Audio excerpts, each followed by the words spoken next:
Hi, my name is Jaime González, and I'm the Conservation Education Director for a group called the Katy Prairie Conservancy just outside of Houston, Texas.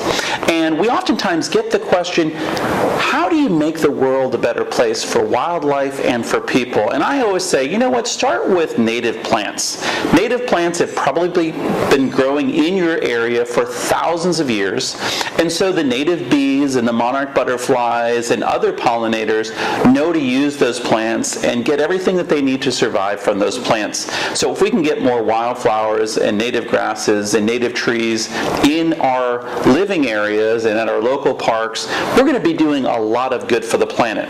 So today I'm going to show you one of the coolest ways of establishing new native plants in your area. It's a thing called a seed ball.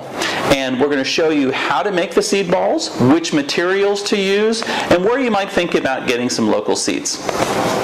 So what do you need? Well, you need 5 parts of red potter's clay per mix. You need 3 parts of a growing medium like compost or topsoil. You need 1 part of native seeds, and you need some water. And we're going to go ahead and show you how to mix this up, but let me go ahead and comment on each of these ingredients. Real quickly, red potter's clay can be found at ceramic shops, and you can usually get a fairly large bag. I would stick with the red potter's clay and not the white clay. White clay sometimes can have chemicals that can burn skin, so use the red potter's clay. We're going to use 5 parts every time we mix up a batch of seed ball mix. Your compost or topsoil. Make sure that you're using a fairly rich growing medium like compost. We're using mushroom compost here, but you can use a variety of things. I would say that if you're using compost from your garden, just ensure that it's well composted such that all the weed seeds are killed in there. You don't want to be spreading weed seeds into your new planting area. You just want the wildflowers and grasses growing there. So we're going to add 3 parts of this every time we make up a new batter for seed balls. And then the last part is 1 part of native seeds. And what I would say is probably contact your local nature center, bird group, wildlife conservation agency, state park, and ask, where can I get local seeds that will be beneficial to our local wildlife? And what you'll find is that they should have a list of reliable sources for your seeds. Here in coastal Texas, we use our friends over at Native American Seed. They produce a lot of great seed mixes like the Ladybird Johnson mix that have a wide variety of wildflowers for things like monarchs and bees and flowering beetles and things like this. So this is a really good product, but you need to find out what your best mix is, not what we're using necessarily here in Texas. So contact your local nature center or state park. The last part is going to be the water. And we're going to add water to help bind all of these component pieces together into a seed ball. Okay, it's time to mix up our components. So as I said earlier, what we're going to do is we're going to mix in 5 parts of clay. 1, 2, 3.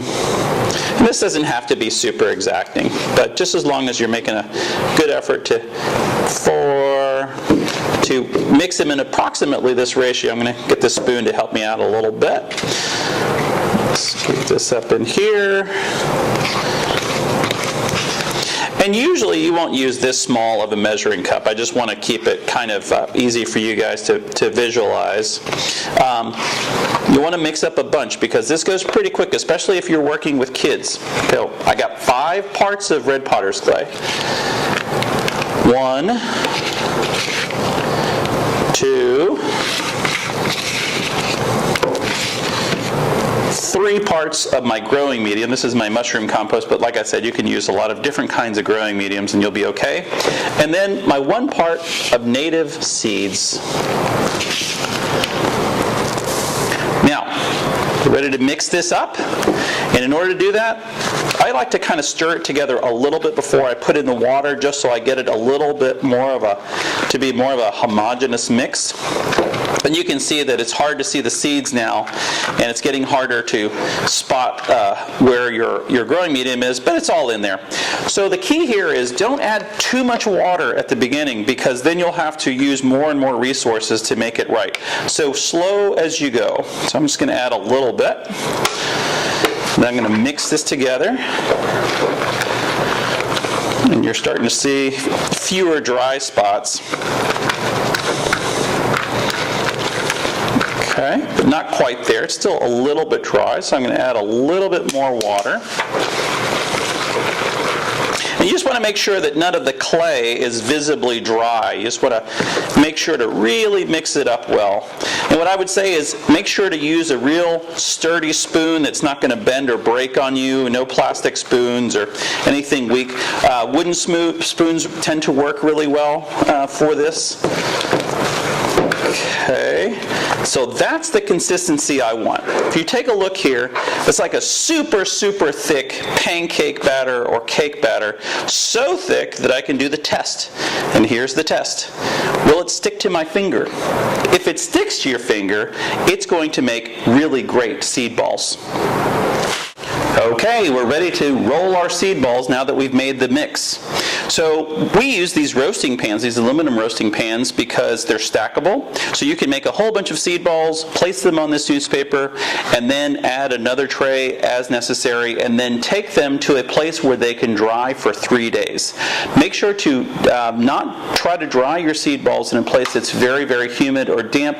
Otherwise, the seed balls won't dry quickly enough, and some of your species might actually start sprouting before you want them to. So what we're going to do is we're going to break off enough seed ball mixture so that you can make a seed ball that's approximately the size of an old school marble. See that? Now, if you make them much smaller than this, some of the seeds will be protruding. And if they're protruding out of the seed ball, that might mean that, that rodents or birds or other things might try to get your seeds. And one of the roles of these seed balls is to help protect the seeds from birds and rodents and other things until they're ready to sprout. So you just want to continue to make these seed balls for as long as your batter holds up.